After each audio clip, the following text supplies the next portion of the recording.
I saw you laughing. I was wondering why. Yeah. As soon as I did it, I was like, I can't believe I was so proud of myself, but the microphones were on mute, so it didn't even matter. It's tough. Yeah. How you guys doing? I'm doing great. Yeah. Good, bro. Yeah. Thank you both for being here. Oh, Another episode for the mental health awareness. So, Miguel, what you been up to? Being a man, working on my car. Yeah. For the first time ever. Done a few things on my own in the car, but I've been working, starting at my new job. Big change of schedule, kind of keeping up with that. Moving soon, making a lot of changes in my life, working on personal stuff. A lot of introspection. My podcast about queer stuff, insubordinate. It's been a ride, doing everything, working full time, getting my shit together, trying to stay on top of my recovery and everything, and doing stuff for the community it's a lot. Yeah, but you're making it happen. So yeah, putting the pieces together. Yeah. You still feel pretty good about switching to a restaurant over a bar? Oh yeah, Yeah. definitely. Yeah, better hours. I can actually spend time with my partners, like spend time with my friends. You know, show up for events and stuff instead of being like, no, sorry, it's a Saturday, I can't go anywhere. Right.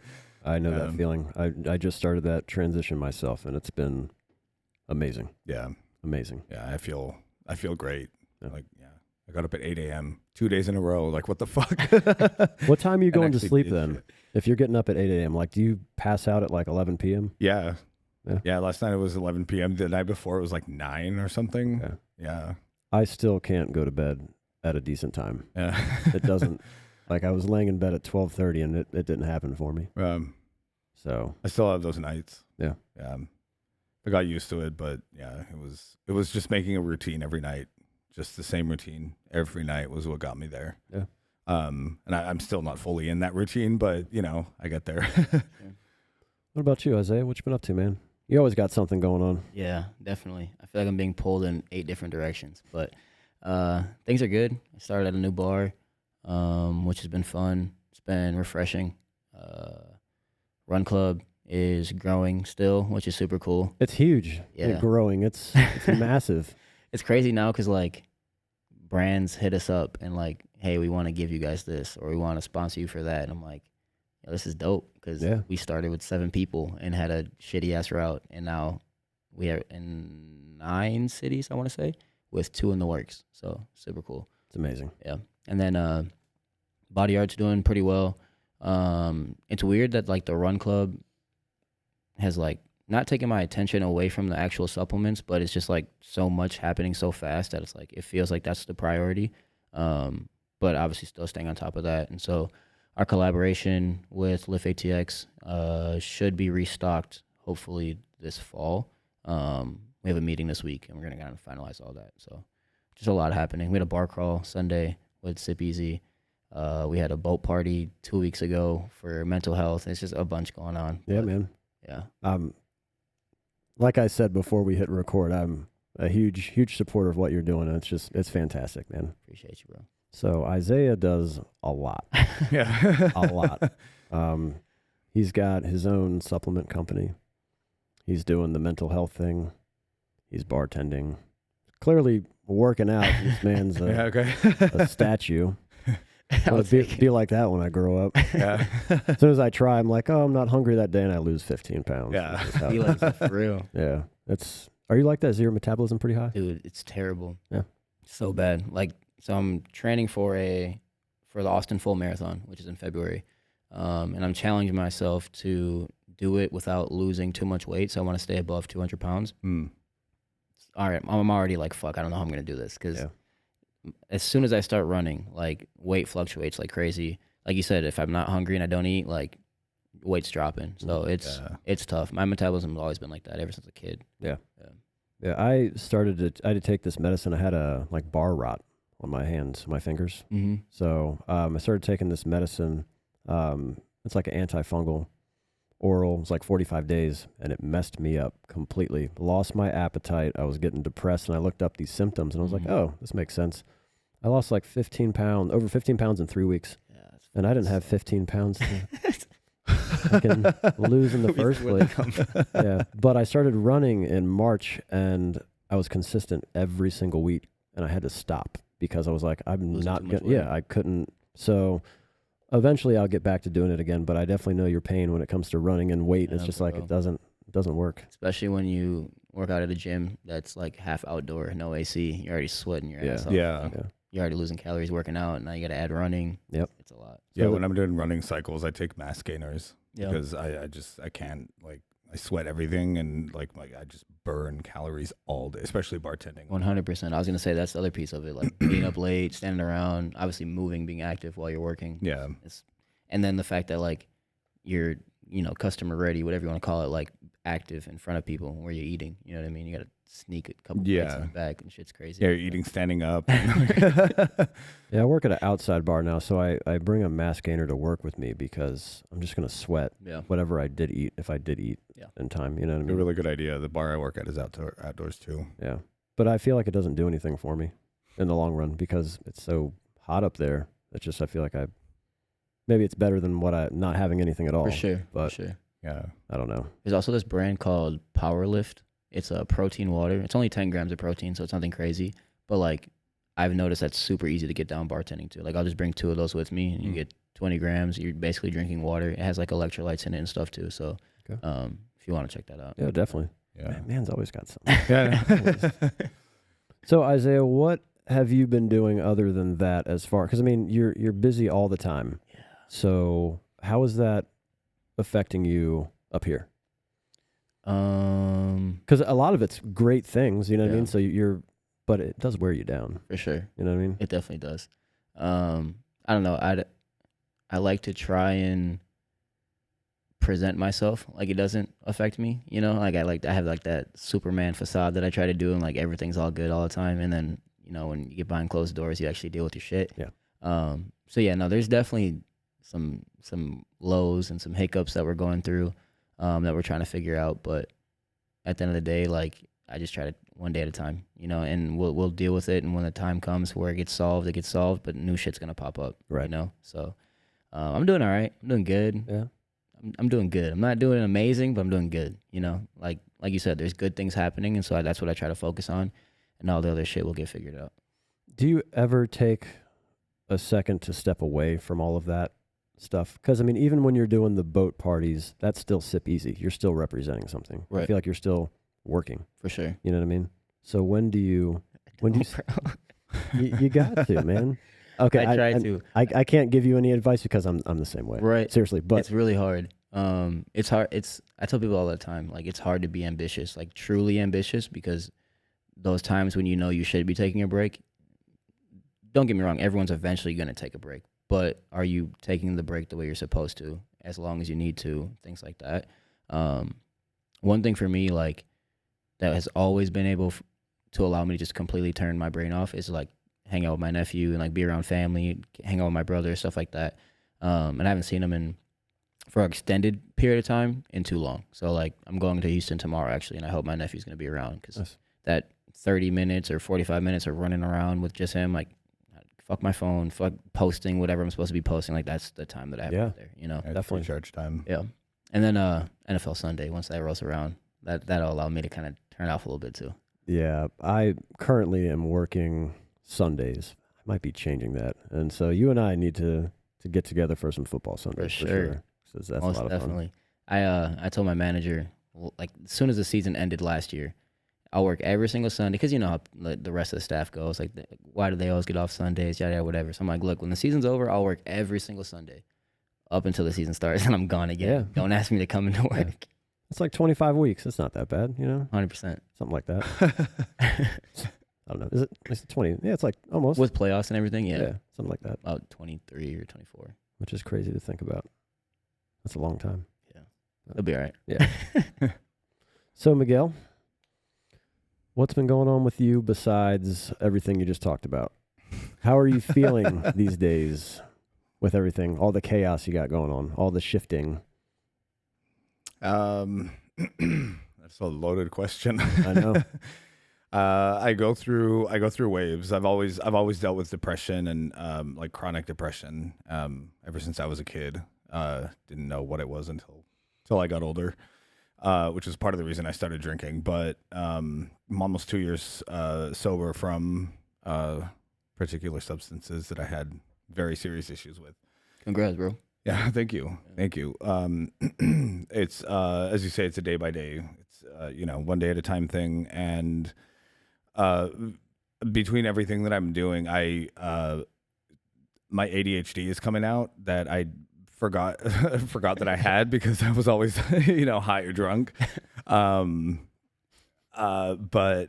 there are things I do. I mean, I lost my words there for a minute. All right.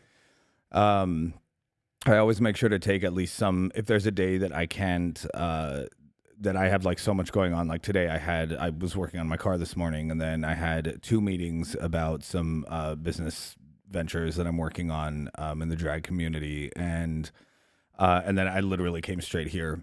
But days that I just have that I just schedule these things back to back to back because it's the only day that everybody's available. Right.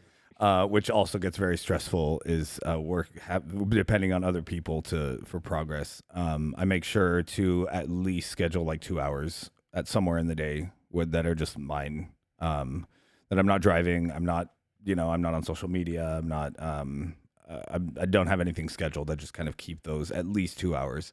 I do my best to keep one day of the week, just absolutely for myself. But nothing is perfect. You can't, I can't always depend on myself. I don't know how I'm going to wake up, what level of anxiety I'm going to wake up to, what kind of depression I'm going to end up in or anything. It's about, for me, it's mostly been about forming a routine. So I kind of, I schedule when I'm not scheduled for work, I schedule my things like my meetings or anything that I have to be doing, my podcast recording, anything like that. I schedule it around time for myself. Those 2 hours you were talking about, what do you like to do during those 2 hours? It's usually just lying down. Yeah. Sometimes I'll just go to my partner's house, even like he works from home. So I just lie on the couch and I just stay there. I scroll a little bit through social media, and then after a little bit, just to kind of catch up, and then I'm done with this. Okay. Usually, I don't know, some music, or there's a pool at my apartment complex, so I just I'm trying to work on actually intentional meditating, which is not easy. No, it was like not. It's such a peaceful, beautiful thing, and I'm sitting here like I cannot stop thinking about what I have to do next, right? Or like something pops up, like what the fuck was that I said yesterday in that conversation? Like It's just constant. Like, so during COVID, I practiced meditating, and this is what worked for me. It doesn't work for everybody. But you do numbers. So breathe in 20, out 20. In 19, out 19. Once you get to 0, you start over again. And when you do that, you're going to start to focus on your breath because it goes with the number. And any thought that you have, let it in. Don't fight it. And then it goes with the breath and the number. And then eventually you are in a zone. Yeah. Interesting. Yeah. So don't try to fight like the whatever's, because that's the biggest thing. You're like, oh, I need to stop thinking about this. Yeah. So now you're thinking about it. Right. Yeah. So let it go with the number and the breathing, and just have it'll flow. So that idea will come in and out, and then the next one will come in and out, and then you're right back to your breath again. Something to think about. I'm going to remember that tonight. Yeah. Takes a while. But I meditate. I learned while hiking in Dripping Springs, and I didn't realize that I was meditating until like the 3rd time I was there, and I came to and I didn't realize where I was, and I was like, oh shit. Yeah, it was pretty trippy. Interesting. But other than that, I like to lay on my back. I don't like to sit up and do it. Yeah. It's just more comfortable that way for me. But do you usually sit up when you do it? When you try to meditate? Usually lying down. Yeah. It's kind of a usually lying down, because I'm always I'm always either standing up or sitting down in my car, but it's usually lying down. That's where I feel the most kind of leveled out, because even sitting up, sometimes my breath, I pay attention a lot to my breath, and it's just kind of, I always kind of something, if I have to hold myself up, I end up tensing some sort of way, and I can't really concentrate on my breath. So lying down just kind of levels me out. It lets my back relax. It lets my like everything just kind of, I agree. settle. Yeah. I agree. So back to the drinking for a second. When did you start drinking?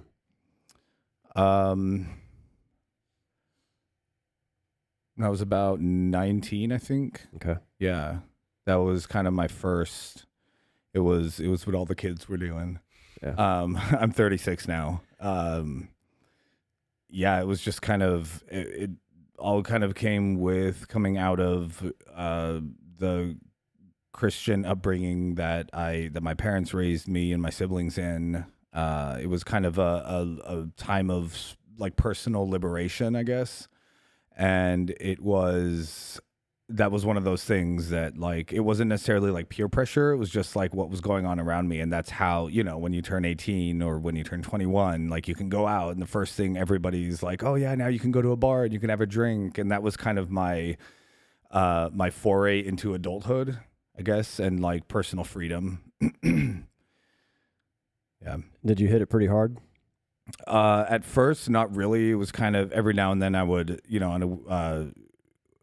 really anytime it was just sort of there. Like we would all get together with my friends and we would just drink all night. But it wasn't really I didn't, even when I got sober, when I was like really deep in addiction, I didn't like alcohol. I didn't like the taste of alcohol. It was that mental mask that it gave me that covered up that kind of quieted my brain. It was when I started working in the service industry that I really started hitting it, because I was not naturally an extrovert. I had aspects of extroversion to myself, but I always wanted to bartend. It seemed like really cool, being the bartender, the guy behind the bar. That's the life of the party and everything. And it was a life that I was never allowed to be, growing up as strictly Christian as my parents raised us. And alcohol helped me get there. It helped me, actually stay that way all night instead of experiencing those, ups and downs of, well, I don't want to talk to these people anymore, or like, just kind of, slink into my corner and everything. It's like this. Yeah, it was a way of kind of keeping that level and being able to stay social and feeling confident about myself, holding conversations with people and stuff. Do you think long term it did you more good than bad? Because after a while, it starts to wear on you. Yeah. Yeah, I mean, after a certain point, I don't know if I really remember what point that was, but I think that I was probably drunk when that point came. But I think it did. I don't know. I think those are two very kind of separate things. Why are they separate? That sort of overlap, because it allowed me to feel a lot more open to the world. It opened me to the world. Okay. It took full disclosure. My parents raised us in a full-on religious cult. Like there's documentaries about the cult that we were raised in, but so we were raised in such a way that like the only interaction we had with like the outside world or people that weren't members of this organization was limited to preaching. It was limited to trying to win them over to religion, to Christianity. It was limited. It was very, very limited, and our interaction with people outside was also very limited. So this created like it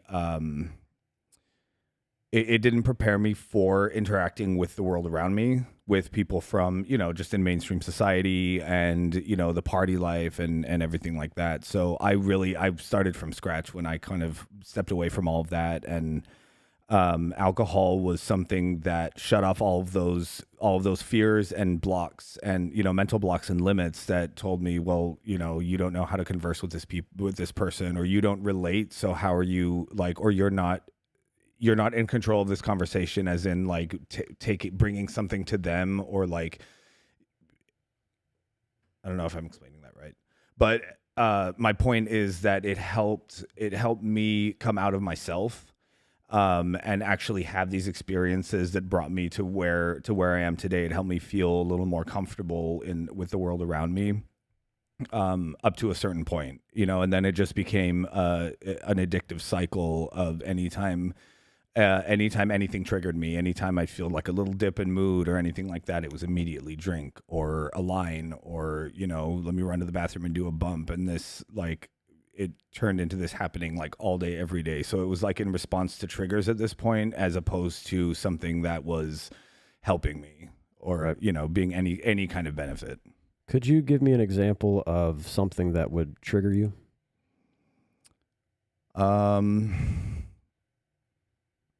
If not, it's okay. I'm just curious if you have one off the top of your head. That off the top of my head, with constant anxiety, a lot of things are triggers. That question. I'm sorry. No. You're good.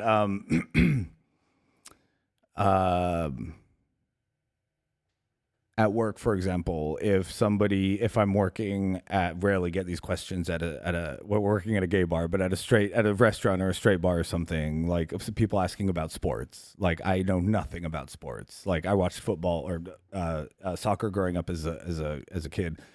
But I barely even know how that game works, and so it's just kind of like, I don't even, it's difficult for me to even kind of work around it or relate to it in any way. And so I'm just kind of stuck there for a minute, and then it kind of leads to, it kind of snowballs into these feelings of like, I should know about this because of the line of work that I'm in, and where would I find the time to do this, and why haven't I like prepared myself for this? And then it just kind of like, it's this whole thing, like a self-sabotage type thing. That exactly. You start to do. Okay. Yeah. Instead of accepting that, let me just say, I'm sorry, I don't really know, Yeah, right. It's not going to ruin my career, Right. if I can't relate to a talking point, from a customer or something. But that is actually a really good example, because I don't think I've actually ever really talked about that. Yeah. So how did you get from self-sabotage to not having to take a drink when you do feel that? Because you still feel that, obviously. Yeah. There are medications that have helped me a lot. Okay. Are these like legal prescriptions that you've gone to a doctor for? Yeah. And all that stuff. Okay. Definitely. I mean, there are other things that I use, like, yeah. Microdosing shrooms helps a lot. It's a different kind of level, but I've had some people swear by that, but I've also had some people kind of go a little bananas. Like they turn into a different person, and they start saying some weird shit sometimes. Yeah. Yeah, even in small doses, that'll kind of get you on especially if you're doing it regularly. Yeah, they're almost tweaking in a sense. Yeah. And I don't understand where they get to that point and think that maybe because they just feel good, so they just go with it. But yeah, it's like they're in La La Land. Yeah.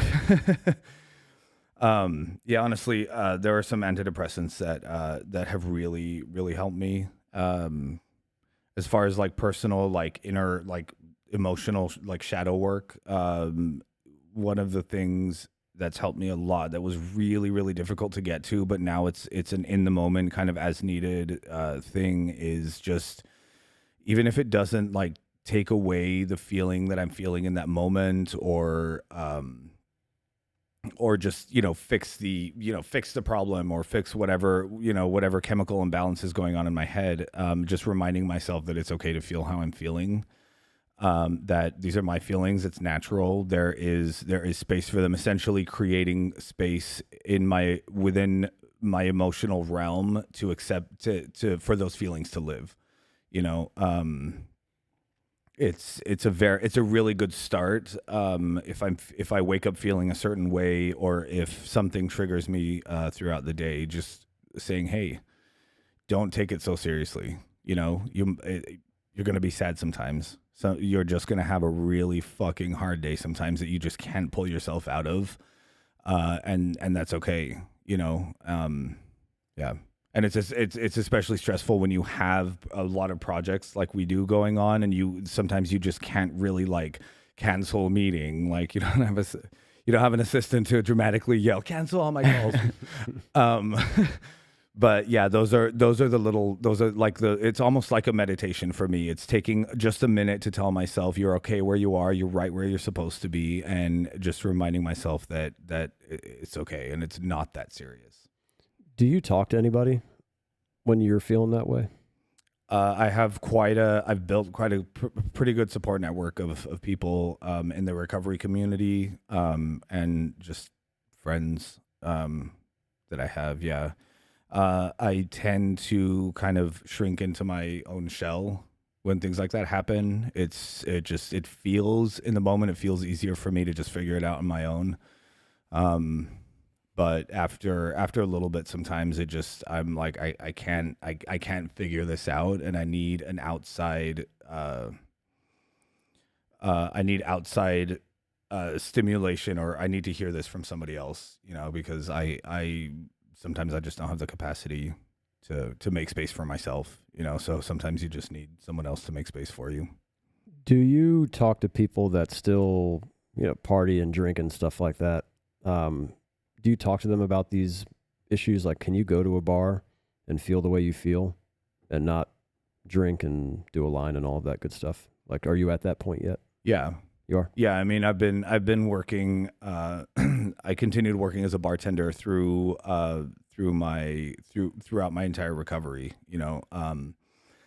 I had my first vacation a few weeks ago after my birthday, and but all throughout the entire detox time, which I really, really surprised myself going through detox. The first few months was really, really rough.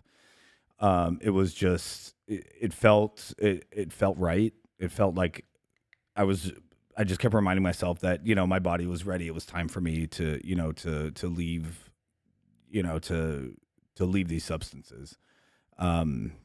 And I go to bars, I go out, all the time. My partner drinks. A lot of my friends are in the service industry, so they all drink. A lot of my friends are drag performers, and they, it's an all night, an all night party. Yeah.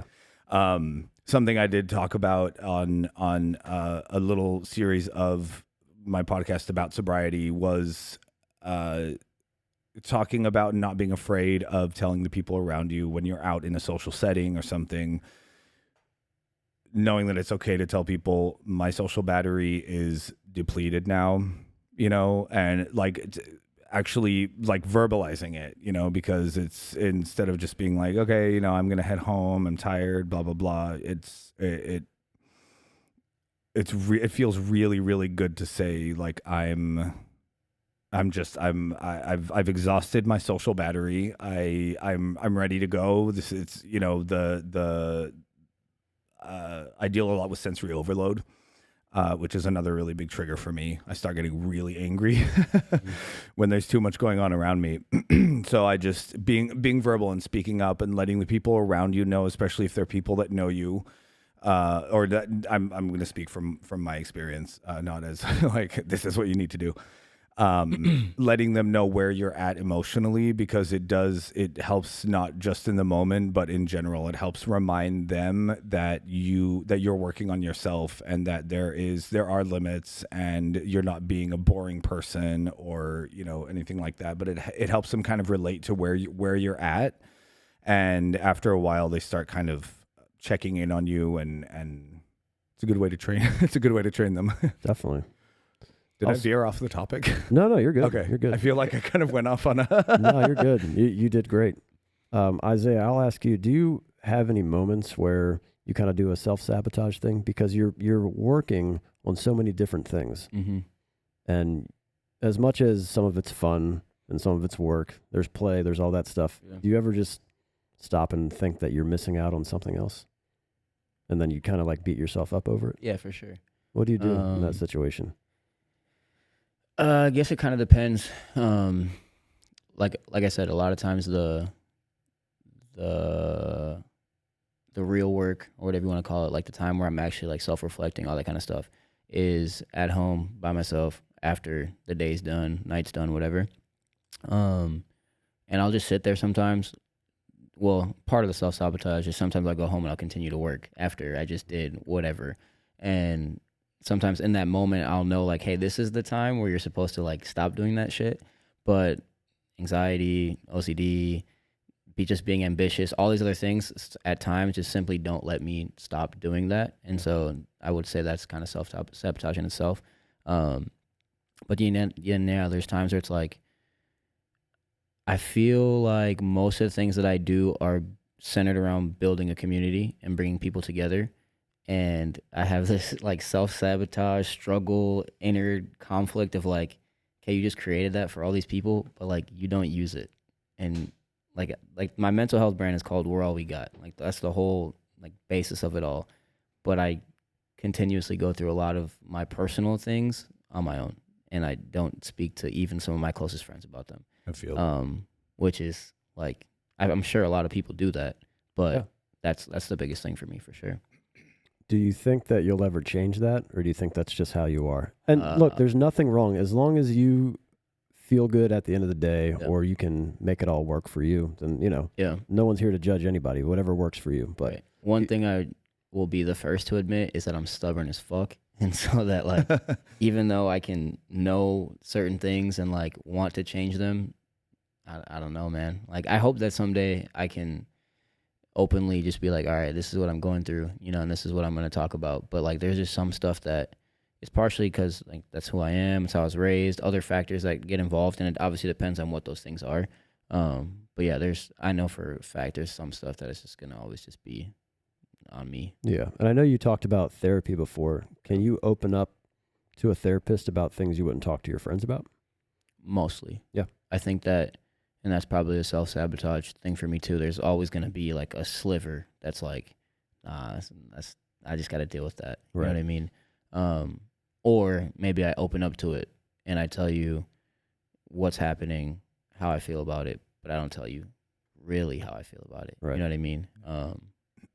But what I've noticed is that those specific things always end up coming out somehow, some way. It just wasn't in the manner of like going to someone and talking about it because it's happening right now. It's more so like, all right, I'm stuffing it. Boom. And okay, now you have no other option. You know what I mean? Yeah. That shit just happened the other week. Yeah. A couple weeks ago. Yeah. I mean, we don't have to get into it, but did you go out and drink about it? What did you do?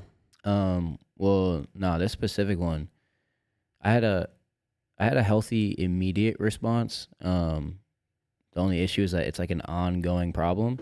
I mean, we can fucking talk about it. I don't care. It's like I told you about it before. The stuff that happened with my bar and the shady things that took place, and so I recently found out that it got sold, and so now there's an even bigger issue being had of like, where's my cut and that whole thing. And so immediately my brother screenshot it and sent it to me, and they're like, oh, my boy's about to get paid. And it's like a whole big thing. And I'm like, yeah, in theory, but like now we have to go through all of that and like, how is that going to go over and all that kind of stuff. And I was literally I was at the gym. I was meeting up with my homeboy to go work out, and I'm walking like towards the gym from my car, and I just started bawling like uncontrollably. And I literally had to text him like, hey bro, I'm not working out, like I'm leaving. And I called my cousin, then I called my dad, and like I thought eventually it was gonna stop, and it just kept coming. And then they were like, hey, just do what you gotta do, like work out, run, do whatever. So I went for a run, and I don't even know how fucking far I ran. Like I didn't stop, and then I love those runs. Yeah, I literally had to, like when I did stop, I had to walk back because I just ran and didn't turn around. And so in the moment, I was like, okay, like I got that off my chest. Like I feel okay. Like everything's gonna be okay. We'll figure it out. But now it's like, okay, that was the immediate response. Now we still have to deal with the bullshit. Yeah. You know. Yeah. So that's a lot. That's a lot to take in. Yeah. But I think it's great that you just ran. You know what I mean? Literally just fucking ran, bro. Yeah. There's nothing wrong with that. I mean, everybody does things a little different. I've never been someone to get upset about something and start drinking or do a narcotic, but I've done other things that I probably shouldn't have done. Sure. You know what I mean? Yeah. But nowadays I could run just like you. Yeah. And it's cool to watch yourself grow, you know. But Yeah. it's also important to know that even though we are stubborn in our own ways, there's always an ear out there somewhere. There's always someone that can, even if you don't want to tell them everything, and it's just somebody that you could go running with because you need just that little bit of support. There's always something there. For sure. There's just always options. That's what I say. So 100%. yeah. So Miguel, how you feeling? Good. Yeah? I'm good, yeah.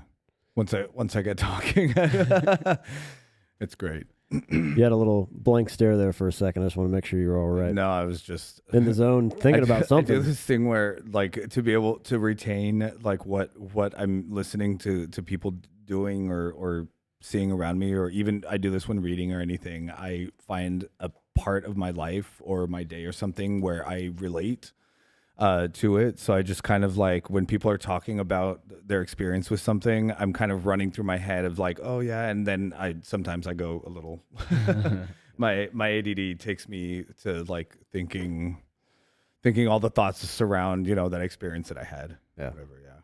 Is it easy for you to talk to your friends or people in the community of things that are going on? Are you more like Isaiah, where there might be somebody you could tell something to, but not everything? It's gotten easier. There are some people that I can get a little more deep into how I'm feeling. And for me, it's usually based on how much I know that they would be able to relate or have gone through the same thing. Like I'll talk if I'm going through something that's directly related to recovery, or any, just any spin-off of that, I'll usually call up someone that I know is in recovery, because there's a certain kind of understanding that comes from a shared experience. But in general, like I'm pretty open about my journey with things. I actually just got the reminder. I haven't posted a reel in a few days, but I try to every day share an experience. I call it "How did you grow today?" And I share something that I learned that day, or something that I experienced that day, or something. And it's helped me a lot, because it keeps me